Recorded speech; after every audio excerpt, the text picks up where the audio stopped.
بسم الله الرحمن الرحيم. الحمد لله الذي أنزل على عبده الكتاب ولم يجعل له عوجا قيما لينذر بأسا شديدا من لدنه ويبشر المؤمنين الذين يعملون الصالحات أن لهم أجرا حسنا ماكثين فيه أبدا وينذر الذين قالوا اتخذ الله ولدا ما لهم به من علم ولا لآبائهم كبرت كلمة تخرج من أفواههم إن يقولون إلا كذبا فلعلك باخع نفسك على آثارهم إن لم يؤمنوا بهذا الحديث أسفا إنا جعلنا ما على الأرض زينة لها لنبلوهم أيهم أحسن عملا وإنا لجاعلون ما عليها صعيدا جرزا أم حسبت أن أصحاب الكهف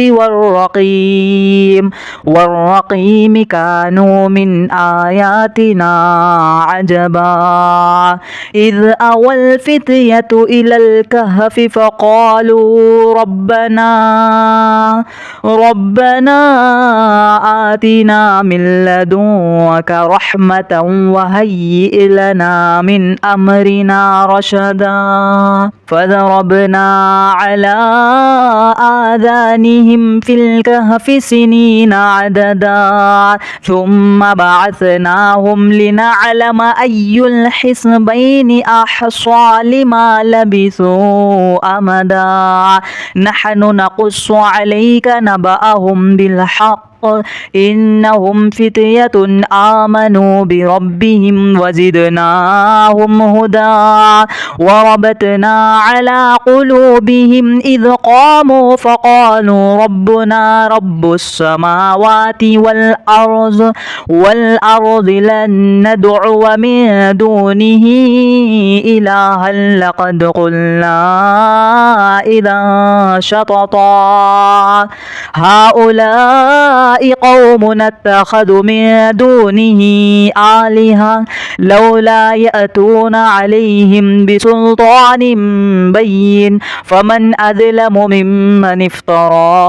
على الله كذبا وإذ اعتزلتموهم وما يعبدون إلا الله فأووا إلى الكهف ينشر لكم ربكم من رحمته ويهيئ لكم من أمركم مرفقا وترى الشمس إذا طلعت تزاور عن كهفهم ذات اليمين وإذا غربت تقرضهم ذات الشمال وهم في فجوة من ذلك من آيات الله من يهد الله فهو المهتد ومن يضلل فلن تجد له وليا مرشدا وتحسبهم أيقاظا وهم رقود ونقلبهم ذات اليمين وذات الشمال وكلبهم باسط ذراعيه بالوصيد لو اطلعت عليهم لوليت منهم فرارا ولملئت منهم رعبا وكذلك بعثناهم ليتساءلوا بينهم قال قائل منهم كم لبثتم قالوا لبثنا يوما أو بعد يوم قالوا ربكم أعلم بما لبثتم فابعثوا أحدكم بورقكم هذه إلى المدينة فلينظر أيها أزكى تركا طعاما فليأتكم برزق منه وليتلطف ولا يشعرن بكم أحدا إنهم إن يظهروا عليكم يرجموكم أو يعيدوكم في ملتهم ولا تفلحوا إذا أبدا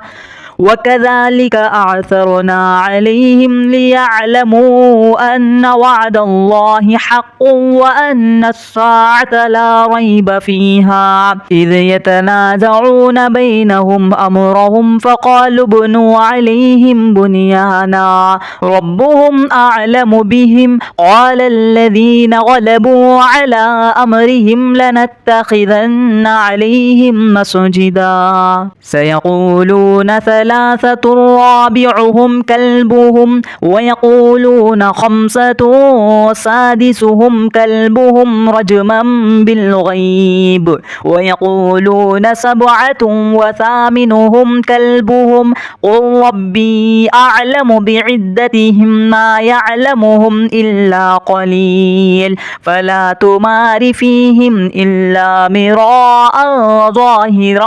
ولا تستفت فيهم منهم أحدا ولا تقولن لشيء إني فاعل ذلك غدا إلا أن يشاء الله واذكر ربك إذا نسيت وقل عسى أن يهديني ربي لأقرب من هذا رشدا ولبثوا في كهفهم 300 سنين وازدادوا 9 قل الله أعلم بما لبثوا له غيب السماوات والأرض أبصر به وأسمع ما لهم من دونه من ولي ولا يشرك في حكمه أحدا واتل ما أوحي إليك من كتاب ربك لا مبدل لكلماته ولا تجد من دونه ملتحدا واصبر نفسك مع الذين يدعون ربهم بالغداة والعشي يريدون وجهه ولا تعد عيناك عنهم تريد زينة الحياة الدنيا ولا تطع من أغفلنا قلبه عن ذكرنا واتبع هواه وكان أمره فرطا وقل الحق من ربكم فمن شاء فليؤمن ومن شاء فليكفر إنا أعتدنا للظالمين نارا أحاط بهم سرادقها وإن يستغيثوا يغاثوا بماء كالمهل يشوي الوجوه بئس الشراب وساءت مرتفقا إن الذين آمنوا وعملوا الصالحات إنا لا نضيع أجر من أحسن عملا أولئك لهم جنات عدن تجري من تحتهم الأنهار يحلون فيها من أساور من ذهب ويلبسون ثيابا خضرا من سندس واستبرق متكئين فيها على الأرائك نعم الثواب وحسنت مرتفقا واضرب لهم مثلا رجلين جعلنا لأحدهما جنتين من أعناب وحففناهما بنخل وجعلنا بينهما زرعا كلتا الجنتين آتت أكلها ولم تظلم منه شيئا وفجرنا خلالهما نهرا وكان له ثمر فقال لصاحبه وهو يحاوره أنا أكثر منك مالا وأعز نفرا ودخل جنته وهو ظالم لنفسه قال ما أظن أن تبيد هذه أبدا أبدا وما أظن الساعة قائمة ولئن رددت إلى ربي لأجدن خيرا منها منقلبا قال له صاحبه وهو يحاوره أكفرت بالذي خلقك من تراب ثم من نطفة ثم سواك رجلا لكن هو الله ربي ولا أشرك بربي أحدا ولولا إذ دخلت جنتك قلت ما شاء الله لا قوة إلا بالله إن ترني أنا أقل منك مالا وولدا فعسى ربي أن يؤتيني خيرا من جنتك ويرسل عليها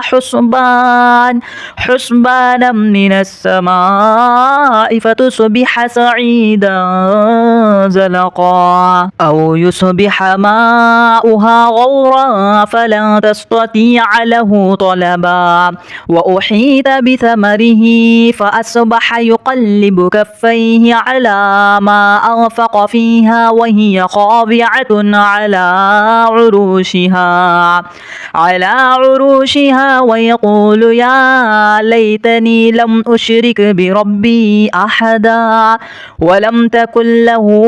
فئة ينصرونه من دون الله وما كان منتصرا هنالك الولاية لله الحق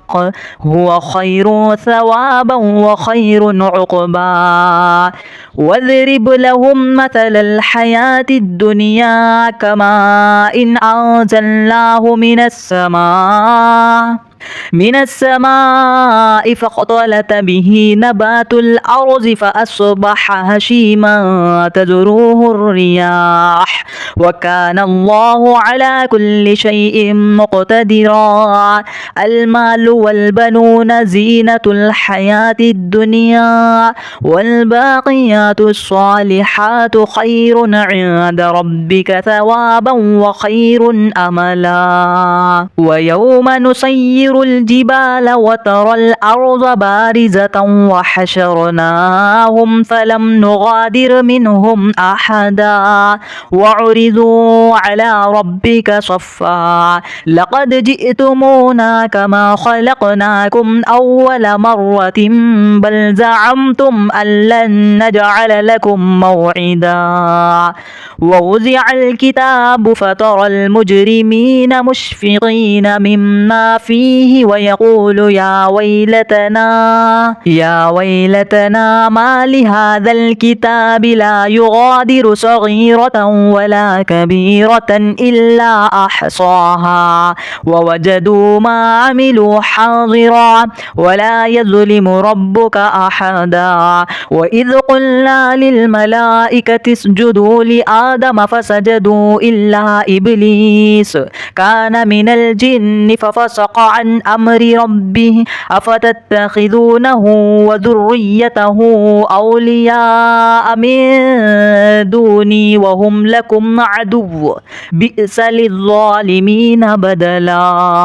ما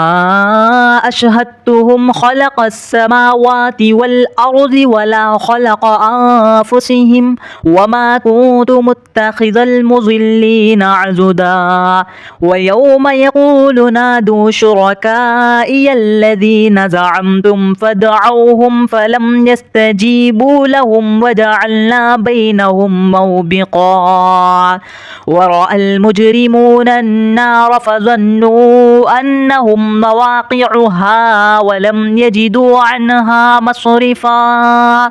ولقد صرفنا في هذا القرآن للناس من كل مثل وكان الإنسان أكثر شيء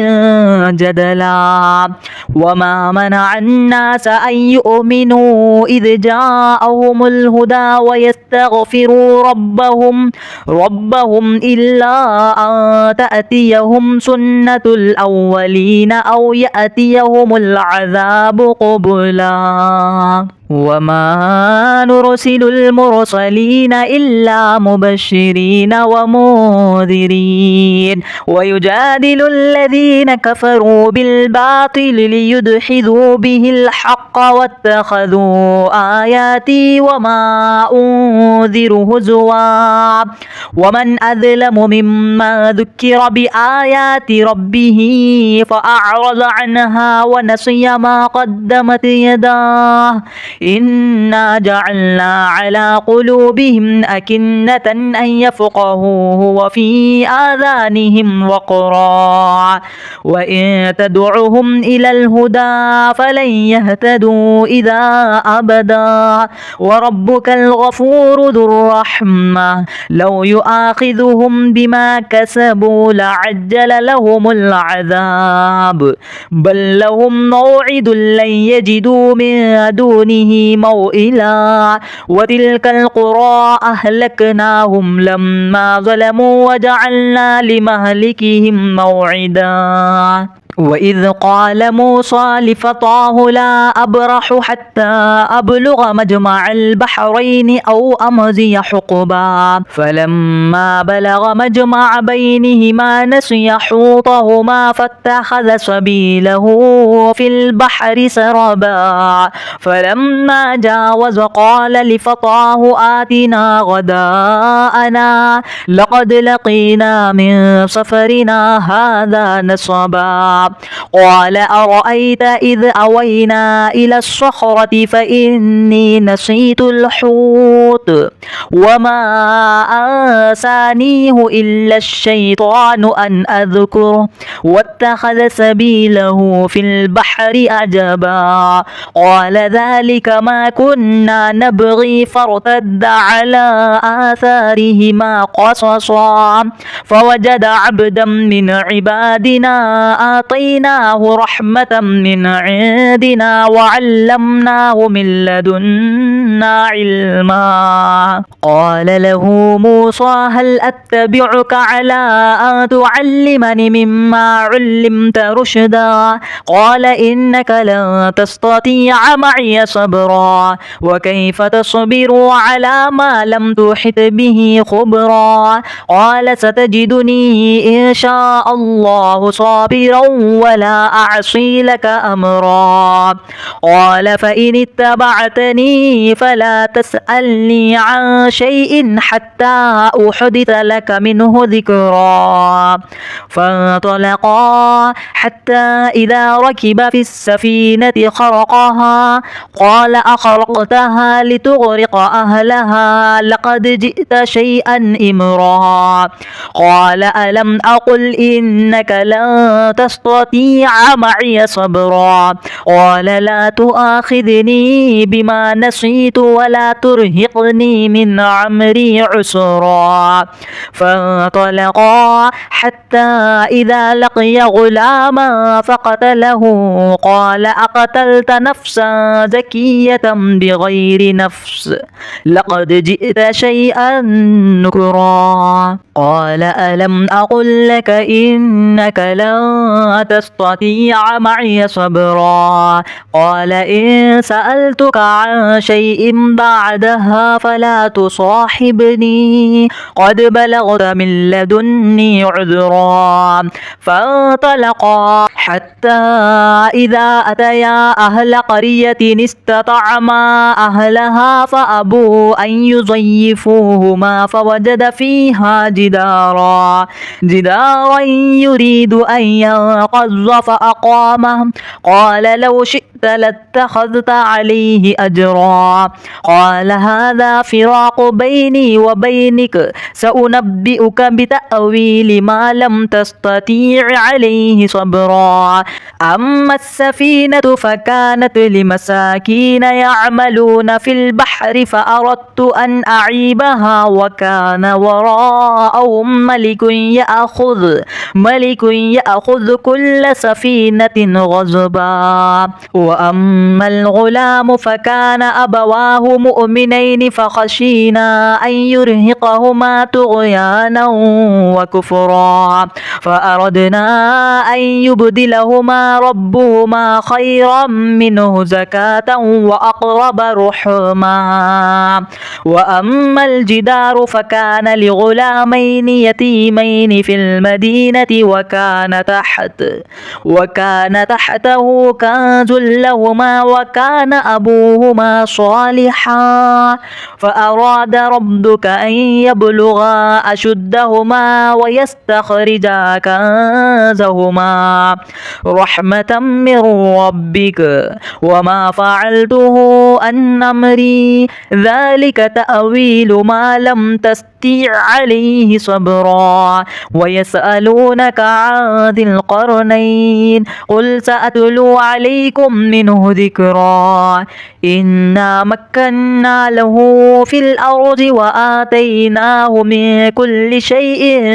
سببا فأتبع سببا حتى إذا بلغ مغرب الشمس وجدها تغرب في عين حمئة ووجد عندها قوما قلنا يا ذا القرنين إما أن تعذب وإما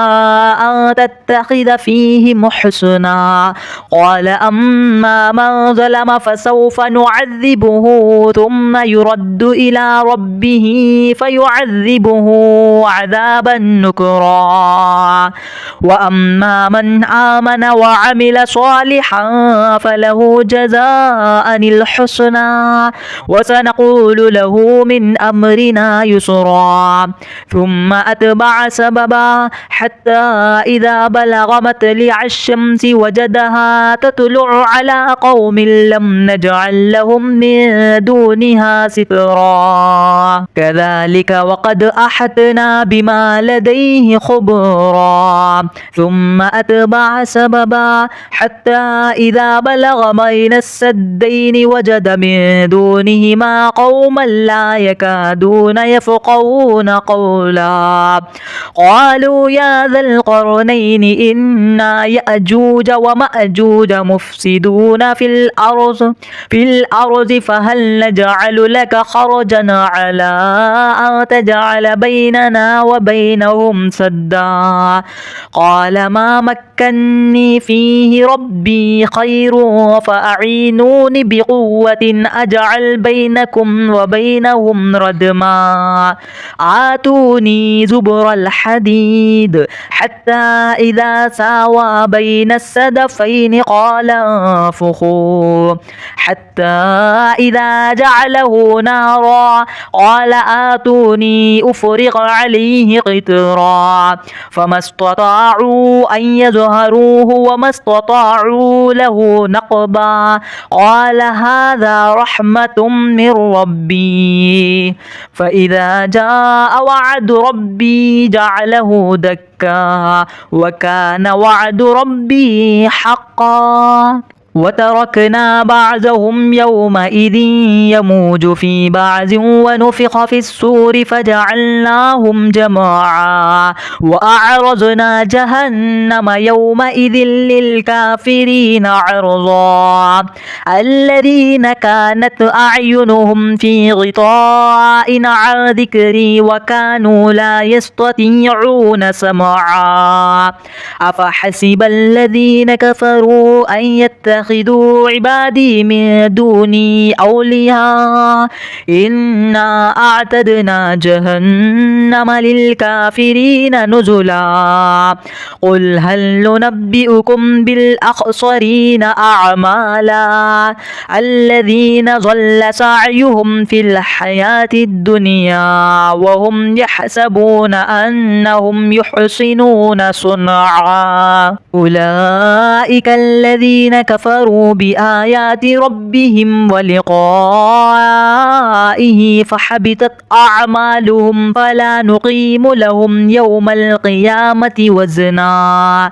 كذلك جزاؤهم جهنم بما كفروا واتخذوا آياتي ورسلي هزوا إن الذين آمنوا وعملوا الصالحات كانت لهم جنات الفردوس نزلا خالدين فيها لا يبغون عنها حولا قل لو كان البحر مدادا لكلمات ربي لنفد البحر قبل أن تنفد كلمات ربي ولو جئنا بمثله مددا قل إنما أنا بشر مثلكم يوحى إلي أنما إلهكم إله واحد فمن كان يرجو لقاء ربه فليعمل عملا صالحا ولا يشرك بعبادة ربه أحدا